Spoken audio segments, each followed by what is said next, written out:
মাঝে মাঝে নদীর ঢেউয়ের মতো আমাদের মনের ভিতরটা উথাল পাথাল করে। আর তখন নদীর পাড়ে গিয়ে যদি এরকম একটু সময় বসে থাকি তাহলে মনটা এমনিতেই শান্ত হয়ে যায়।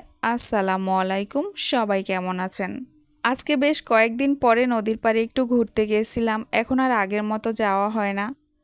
আমরা ওখানে গিয়েই দেখি ফেরিটা অলরেডি আমাদের যাওয়ার আগে এসে বসে আছে। তো ফেরিটা থাকলে একটু ভালো লাগে বসতে, মানে অনেকটা স্পেস জুড়ে হাঁটা যায় এবং অনেক বাতাস লাগে ফেরির মাথায় বসে থাকলে।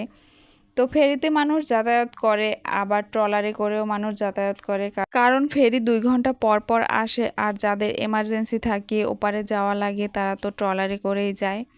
তো এখানে গিয়ে অবভিয়াসলি বাদামটা তো খেতেই হবে।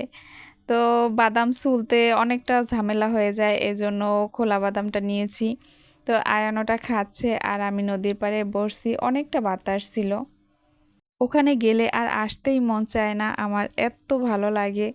একটু সময় বসার পরে প্রায় সন্ধ্যা হয়ে আসছিল, 7টার দিকে ফেরিটা ছাড়বে, তখন 6:50-এর মতো বেজে গেছিল। আর এদিকে ট্রাক, তারপরে অটো, যা যা যাবে মানুষজন সবাই উঠে পড়ছিল, আর আমরা ওখান থেকে নেমে পড়ছি। এখানে সব সময় মানুষজন ভরাই থাকে, যখন মানে ফেরি আসে তখনও মানুষ ভরা থাকে, আবার এমনিতেও থাকে, কারণ বিকেল টাইমে এখানে অনেক বাতাস হয়। বাচ্চাদের মায়েরা বাচ্চাদের নিয়ে আসে, তারপরে অনেক ছেলেরা এখানে ঘোরার জন্য আসে, সবাই বসে আড্ডা দেয়। আমরা ঘোরাঘুরি শেষ করে বাসায় চলে আসলাম। তো বাসায় আসার পরে একটু চা না খেলে তো হবেই না, এসেই চুলায় চা বসিয়ে দিলাম। এটা হচ্ছে বৃষ্টির পানির চা, খেতে অনেক মজা।